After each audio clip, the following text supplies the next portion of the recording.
these teams play Horizon so far. The Dragons did their closest map, and their last one was on Anubis on Assault. Yeah. But we'll see what they take here. Undead back on the Widowmaker, to the surprise of no one, and Freefeel will be playing the Ana, so pretty long-range composition. Some nice shielding here from Roshan on Orisa. And Nevix joining the 60% plus hook accuracy club.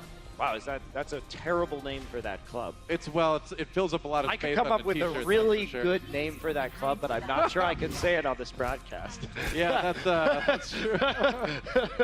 But I get what you're putting. But use your imagination. That's right. Doesn't take much. Well, Shanghai Dragons on the defense once again. San Francisco Shock about to go in for their attack round. 3, 2, 1. Let's jam.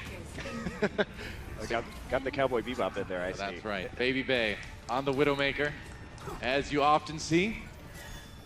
Hiding around the corner here. Uh-oh, Dante. That's what happens sometimes. You just get hit by those grenades. Yep.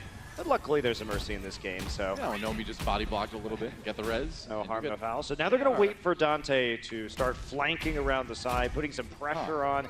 They are going to be having Baby Bay on the Genji. So dive composition here. They're taking a lot of damage from this Junkrat, though. Yeah, taking a lot of time to make a move, too. Nevix was desuited and killed. Whoa, what? Okay. Things have gotten a bit strange, everyone.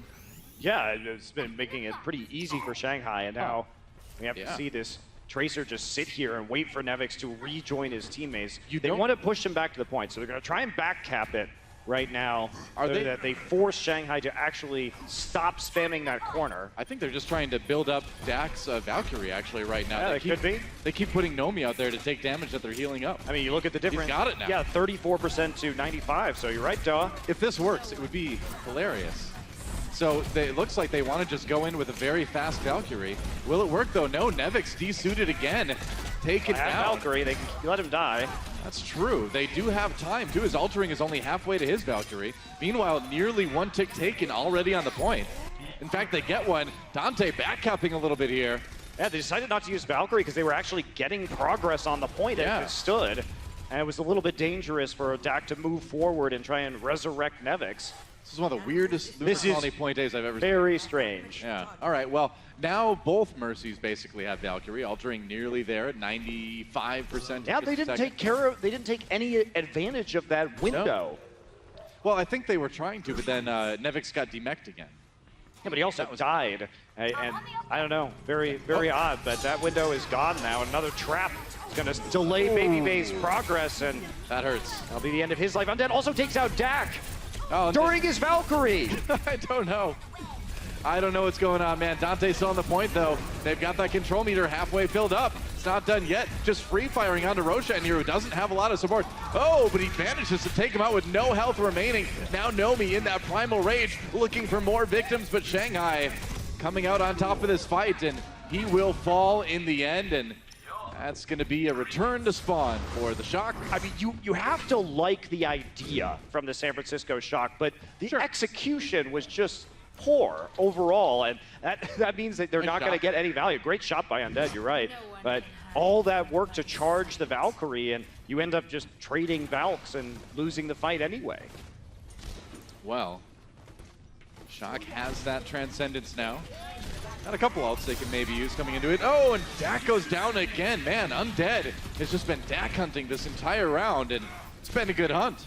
Yeah, it's been great for him. He's really come alive on Junkertown, and now on Horizon, and getting that supercharger to help him out with some of that damage makes it quite easy. Sleepy's going to be making his way back with a Transcendence, and they're going to have to rush the point with only 35 seconds remaining, and the problem is they have to rush, they have to just use the trance to get towards the point itself without taking damage, and right after that, Dia could just wait for them to get on the point and pop the Riptire.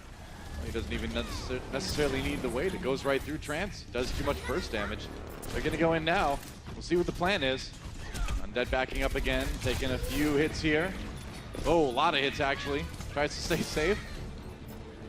Dante get a fall to Shusha. We'll see if the Resurrection is going to follow up here. Big shot onto Baby Bay. They're on the point now. There's a Transcendence. Roshan does go down, so San Francisco with a chance. Riptire. Oh, he gets two. That was a Riptire they were looking for. Now Sleepy coming around the side. What can he do? Not much. OT ticks away. And so San Francisco Shock with not a lot of progress in their attack round. A solid defense there from the Dragons. They kept their cool and they said, okay, San Francisco Shock, we'll just wait for you to come to us. And they didn't get baited into going back to the point either with the Tracer. They maintained their position and dealt with the Tracer after they had already gotten the necessary kills from the high ground position. So did it give up a point? Sure, yeah, it gave up a tick, but now all they have to do is get up to 49% of this point to go ahead and win on Horizon. Well, that was an odd one. I think the assumption that they were trying to build a very fast Valkyrie is probably the correct one, since they did do just that, but in the process they lost so much and then were never able to capitalize on it.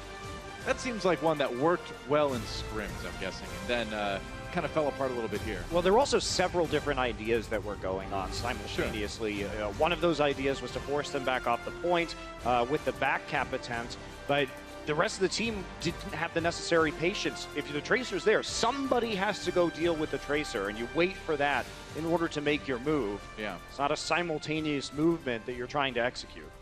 Well, as you can see, that little yellow tick, that little yellow triangle on the control meter is all that Shanghai Dragons needs to win this map and tie up this series. It's almost a freebie at this point. You very rarely see a point A on Lunar Colony not be taken to at least that degree. Yeah, San Francisco is going to have an excellent defense. Yep.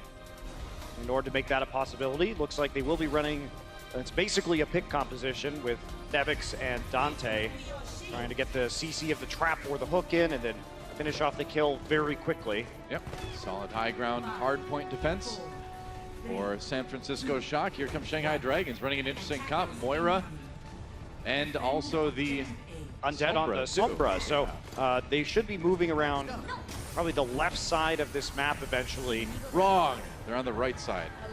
We'll see what they do. Diaz heading over on the left side right now, and the rest of the team should be trying to make it around there. Dante does take Undead down with the help of a mine, so they have to wait for that. Yeah. But with the Sombra, you have an opportunity and the Moira to move several people with those dashes and invisibility around the side and try and take that over and make it tricky for the Shock to actually defend the point.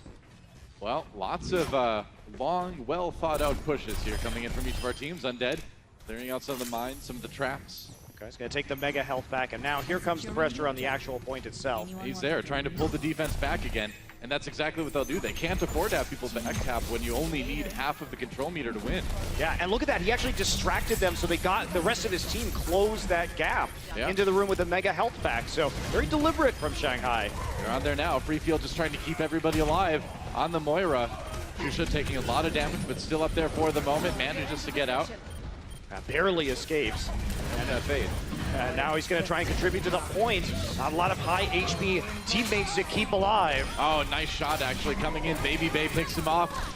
Dia trying to finish Baby Bay now. They've nearly got it, and that control meter is building. This could just be it right here. Yeah, it is, and Roshan's going to come back. Everybody's sprinting to the point right now, but they're probably just barely going to make it. Sleepy with the Moira to get there in time. They're going to come in one by one, but that is it. Shanghai Dragons will tie this series up. That's a win on Lunar Colony for them. It was actually, I enjoyed watching that strategy. Really interesting, because when Shanghai Dragons had that opportunity, they knew they only had to get half a tick. So as long as there was somebody always trying to put pressure down and back cap it, there wasn't any choice for San Francisco but to go back immediately. Well, when you end in those really small control meter situations, there's a lot of ways to just kind of force that. And yeah, Shanghai Dragons doing a good job of adapting to the situation. Yeah, cool strategy.